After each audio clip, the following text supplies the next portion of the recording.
Taxation एक ऐसा subject है जो सबको दिक्कत देता है। जब टैक्सेशन में जब मैं टैक्स में जब मैं पढ़ रहा था तब मेरे मन में आता था कि यार टैक्सेशन इतना सारा है, मैं कैसे सॉल्व करूँगा, टैक्स का पेपर कैसे सॉल्व करूँगा, क्या पढ़ूँ क्या छोड़ दूँ, टैक्स में कैसे 40 आ जाए मेरा, ठीक है, टैक्स में पास हो पाऊँगा कि नहीं पाऊँगा। मेरे मन में ऐसे बहुत सारे क्वेश्चंस आते थे। मैं एक एवरेज स्टूडेंट हूँ। जब मैंने पहला पेपर दिया था टैक्स का, मुझे उसमें 35 मार्क्स आए थे। उसके बाद मैंने अपनी गलतियों पे ध्यान दिया, बहुत सारे वीडियोस देखे, बहुत लोगों से बातें की और उसके बाद मैंने खुद की एक अप्रोच डेवलप की। और अगली बार जब मैंने अटेम्प्ट किया तो मुझे उसमें 56 मार्क्स थे। हालांकि मैं फेल हो गया था फिर भी, पर मेरे टैक्सेशन में अच्छे मार्क्स थे। और अगले अटेम्प्ट मैंने दिए, तीसरा अटेम्प्ट, जिसमें मुझे 58 मार्क्स टैक्सेशन में आया और तब मैं ग्रुप 1 पास हो गया। तो मैंने क्या क्या गलतियां इंप्रूवमेंट की, मैंने बहुत सारे वीडियोस देखे, बहुत लोगों से बात की। देखो मैं हूँ एक एवरेज स्टूडेंट, ठीक है, मैं कोई टॉपर नहीं हूँ कि मैं सब चीज़ पढ़ूँ। टॉपर जो टॉपर होता है वो सब चीज़ें रिवाइज कर सकता है। टैक्सेशन बहुत वार सब्जेक्ट है, ठीक है, जिसका दिमाग बहुत अच्छा है, जो बहुत अच्छा पढ़ता है वो हर चीज़ों को रिवाइज कर सकता है। पर एज ए एवरेज गाय कि मैं क्या कर सकता हूँ कि मैं छोड़ कम से कम करके जाऊँ, बहुत अच्छा मार्क्स आ जाए, ठीक है, क्योंकि मैं सब तो नहीं कर सकता। तो मैंने एक ऐसी अप्रोच डेवलप की कि जिसकी वजह से मुझे 55, 56, 58 तक मार्क्स मुझे मिलने लग गए थे। तो वो चीज़ें मैं अपने इस वीडियो में बताने वाला हूँ। वीडियो को एंड तक देखना। एवरेज स्टूडेंट हो 50 से 60 के बीच में आपका आराम से मार्क्स आ जाएगा। क्योंकि मेरे मन में ऐसा रहता था कि टैक्स ऐसा सब्जेक्ट है ना, कॉन्फिडेंस ही नहीं आ रहा है, टैक्स में कॉन्फिडेंस ही नहीं आ रहा है। तो ये वीडियो देखना, ये वीडियो देखने के बाद आपके जो भी डाउट है ना सब क्लियर हो जाएंगे। और वीडियो को एंड तक देखना, बहुत यूजफुल होने वाली है। देखो जब मैंने पहला अटेम्प्ट दिया और मैं पहला अटेम्प्ट दिया, मेरा 35 मार्क्स आया, मैं फेल हो गया था। तो मैंने बैठा, मैंने बोला गलती क्या की मैंने, क्योंकि मुझे ना मेरे टाइम पे मुझे ये नहीं, सब बोलते थे कि कंसेप्ट अच्छे से करके चलो, टैक्सेशन में कंसेप्ट अच्छे से करके चलो, ठीक है। मेरे मन में आता था कि कंसेप्ट तो चलो मैं कर लूँगा, पर टैक्सेशन में डीटी आता है और आईडीटी आता है, जीएसटी। तो इसमें तो बहुत सारे कंसेप्ट है, मैं सब कंसेप्ट थोड़ी कर सकता हूँ ना। अभी मेरे मन में आया कि कंसेप्ट अच्छे से करके चलो, पर डीटी और आईडीटी में कितने सारे कंसेप्ट है, मैं सब कैसे कर सकता हूँ। मुझे नहीं पता कि कौन सा कंसेप्ट इंपॉर्टेंट है, क्या पढ़ना है क्या नहीं छोड़ना है। क्योंकि देखो मैं नया नया आया हूँ, ठीक है, मुझे नहीं पता कि क्या पेपर में आएगा क्या नहीं पेपर में आएगा। पर जो टीचर्स होते हैं जो हमको पढ़ाते हैं वो रिवीजन लेक्चर में, जैसे कि आप किसी का भी रिवीजन लेक्चर देख सकते हो। मान लो आप विजय शारदा से आपने पढ़ाई किया तो उनका रिवीजन लेक्चर देख लो। बीवी से पढ़ी तो बीवी सर से पढ़ा तो उनका रिवीजन लेक्चर देख लो। मैंने जसप्रीत सर से पढ़ा था, फास्ट ट्रैक उनका देखा था, तो फिर उनके रिवीजन लेक्चर में गया। मैंने सपोज मैं अभी टैक्सेशन कर रहा हूँ जिसमें मैं डीटी पढ़ रहा हूँ, तो मैंने पीजीबीपी का खोल लिया, सर का मैंने पीजीबीपी का लेक्चर देखा। और पीजीबीपी में सर ने जितने सेक्शन रिवाइज करवाए थे, तो पीजीबीपी ना बहुत बड़ा मतलब एक्ट है, उसके अंदर बहुत सारे प्रोविजन है, बहुत सारे कंसेप्ट है। पर मैंने क्या किया, सर ने जितना रिवीजन में कराया कंसेप्ट, मैंने उतना ही कंसेप्ट किया। मैंने पीजीबीपी खोला, पीजीबीपी सर ने रिवीजन में मुझे बेसिस ऑफ चार्ज पढ़ाया, मैंने बेसिस ऑफ चार्ज पढ़ा। डेप्रिसिएशन में एडिशन डिलीशन मैंने वो पढ़ा, प्रीलिमिनरी एक्सपेंस वो पढ़ा, साइंटिफिक रिसर्च वाला वो पढ़ा। उसके बाद 44 AD जितना उन्होंने करवाया था, जो जितना रिवीजन करवाया उतने कंसेप्ट मैंने किए। बस मैंने सैलरी किया, सैलरी में सर ने जो कंसेप्ट करवाया, जो कंसेप्ट, सैलरी में बहुत सारे कंसेप्ट है, पर उन्होंने ग्रेचुटी करवाया, उन्होंने प्रोविडेंट फंड करवाया, उन्होंने एचआरए करवाया, जितने भी इंपॉर्टेंट अलाउंस वो मैंने कर लिया। उसके बाद जीएसटी किया, तो आईटीसी मैंने देखा, आईटीसी में सर ने कौन कौन से पॉइंट्स करवाए थे। आईटीसी इटसेल्फ बहुत बड़ा है, उसके अंदर सर ने आईटीसी कब लगेगा कब नहीं लगेगा, ठीक है, आईटीसी कब ब्लॉक होगा कब ब्लॉक नहीं होगा, आईटीसी का रिवर्सल कब होगा, कब आईटीसी ब्लॉक हो जाएगा। तो जो उन्होंने पॉइंट बताए थे मैंने उतने ही कंसेप्ट किए। मैंने यहाँ पे अपना सोर्स लिमिट कर दिया, मतलब जो चीज़ बहुत समुंदर जैसी है उसको मैंने तालाब जैसा कर दिया। मतलब अब मुझे इतना ही पढ़ना है, अब चाहे एक्स्ट्रा नहीं पढ़ना है। आपको कैसे समझ में आएगा क्या इंपॉर्टेंट नहीं है, अगर जो रिवीजन लेक्चर में सर जितना करवा रहे हैं, जितना प्रोविजन करवा रहे हैं, अब उतना ही प्रोविजन पढ़ो। पहली बात ये, सर के रिवीजन लेक्चर देखो। रिवीजन लेक्चर में मान लो आप पीजीबी देख रहे हो, तो पीजीबी में जो सेक्शन करवाया सर ने वो उतना ही, वो सर जितना से अगर करवा रहे हैं ना, पहले आप उनको समझो। क्योंकि टैक्सेशन हम यहाँ पहली बार पढ़ रहे हैं, अकाउंट हमने पहले पढ़ा है, लॉ हमने पढ़ा है, पर ग्रुप 1 टैक्सेशन पहली बार पढ़ रहे हैं, तो उसको समझने में टाइम जाता है। उसको बार बार पढ़ो तब समझ में आएगा। वो एक बार में समझ में नहीं आता टैक्सेशन, मेरी बात मानो। टैक्सेशन पहली बार पढ़ रहे हो, उसको जितनी बार पढ़ोगे उतना समझेगा आपको। और ये तो बार बार रीडिंग करना, क्या रीड करना है, जो कंसेप्ट सर ने पढ़ाया है वही रीड करना, और एक्स्ट्रा कुछ नहीं पढ़ना है। क्योंकि आप एक्स्ट्रा पढ़ने जाओगे ना, मॉड्यूल खोलोगे ना, तो उसके अंदर 3 मॉड्यूल उन्होंने देके रखा है टैक्स के लिए। तो जो सर रिवीजन लेक्चर करवाए, किसी का भी रिवीजन लेक्चर देख लो। मैं for an example Jasmeet sir का बोल रहा हूँ। जसमीत सर ने पीजीबीपी में जो सेक्शन करवाए उतने ही सेक्शन करो, उतने ही सेक्शन करो। सैलरी में जो करवाए उतने ही सेक्शन करो। कैपिटल गेन में जो करवाए उतना ही करो, और कुछ मत करो। कि मैं बताऊँ आपको, उन्होंने जितने सेक्शन करवाए उनको पता है, जो टीचर आपको रिवीजन करवा रहे हैं ना उसको पता है कि इतने साल से क्या क्या पूछ सकते हैं वो, तो वो फालतू सेक्शन नहीं आपको करना है। आप रेगुलर क्लास करते हो तो आपको सब डिटेल में पढ़ाते हैं, आपको सब एक सेक्शन डिटेल में पढ़ाते हैं, पर आपको जब रिवीजन करवाते हैं ना तो रिवीजन में सिर्फ इंपॉर्टेंट सेक्शन करवाते हैं, तो आपको सिर्फ इंपॉर्टेंट सेक्शन ही करना है, उसी को ही बार बार पढ़ना है, उसको ही बार बार रिवाइज करना है। ये हो गया कंसेप्ट की बात। उसके बाद यही सेम आपको डीटी के लिए भी करना है, सेम आईडीटी के लिए भी करना है। जब आपका कंसेप्ट पक्का हो जाए उसके बाद आपको क्वेश्चन बैंक खोलना है और क्वेश्चन को कैसे सॉल्व करना है ये देखना है।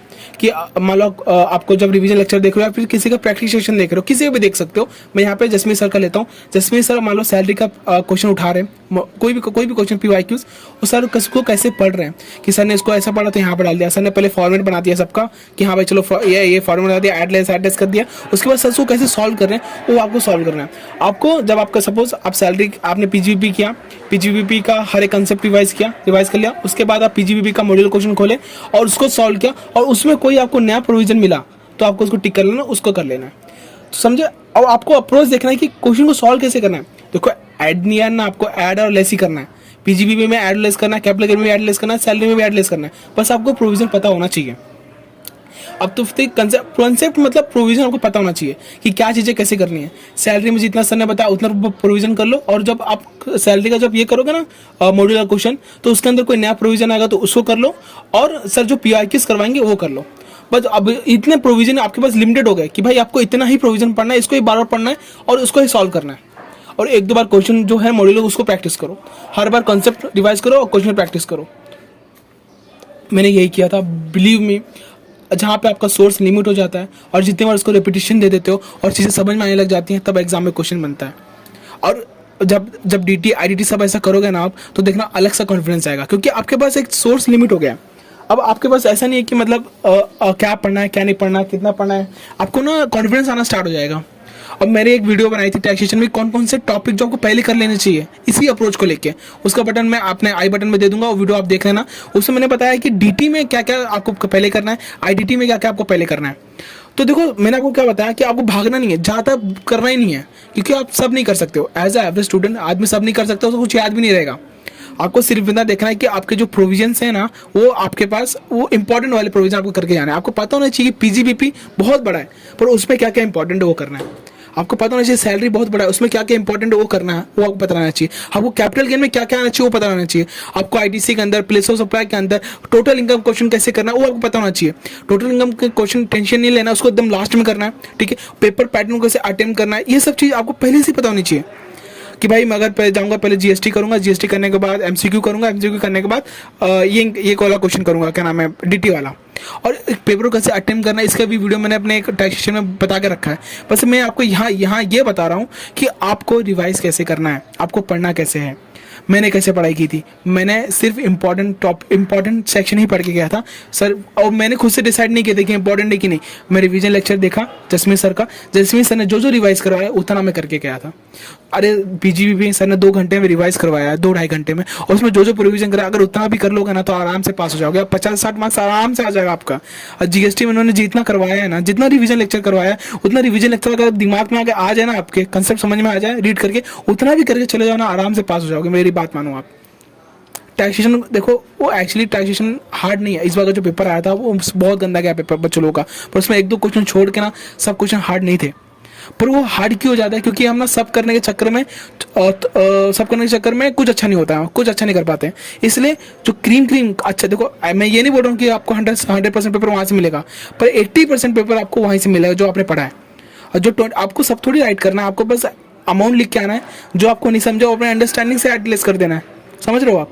तो आपको सबसे पहले जो पढ़ने का ना सोर्स को लिमिट करना पड़ेगा कि मुझे क्या पढ़ना है क्या नहीं पढ़ना है। फिर उसके बाद जब आप PGBP वैसा करोगे, बार बार उसको रिवाइज करोगे, फिर उसको क्वेश्चंस करोगे मॉड्यूल के, फिर PYQs करोगे, तब आपको कॉन्फिडेंस आना स्टार्ट हो जाएगा।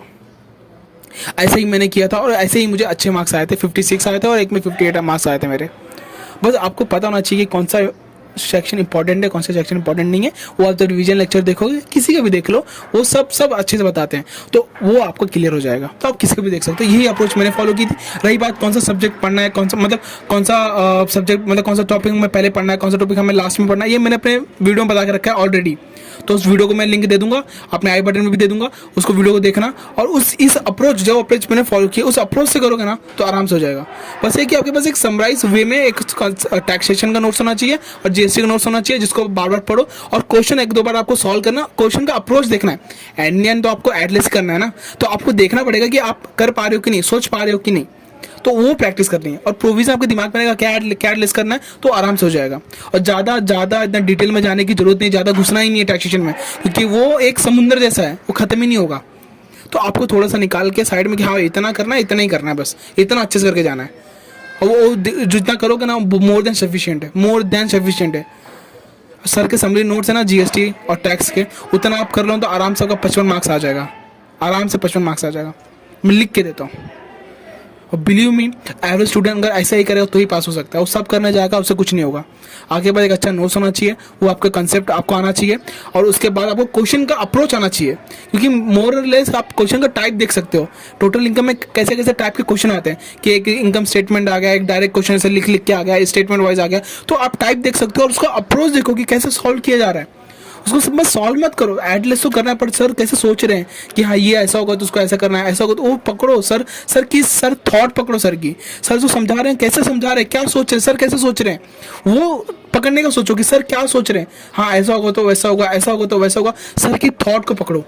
जब वो चीज़ आप पकड़ लोगे ना, तब आपको टैक्सेशन ईजी लगने लग जाएगा। और टैक्सेशन क्यों हार्ड लगता है, क्योंकि हमने कभी पढ़ा नहीं है। तो जिसको जितनी बार पढ़ोगे ना, उतनी बार आपके लिए ईजी बनता चला जाएगा। तो ये अप्रोच फॉलो करो, आराम से आप देखना कॉन्फिडेंस भी आएगा और पढ़ाई भी अच्छे से होगी। और कुछ भी डाउट है मुझे कमेंट सेक्शन में करो, मैं उस पर वीडियो बना दूंगा, या फिर आपको रिप्लाई कर दूंगा, या फिर मुझे टेलीग्राम पे भी मैसेज कर सकते हो पर्सनल डाउट के लिए, मैं इसमें भी रिप्लाई करता हूँ। बाकी पढ़ते रहो, खुश रहो।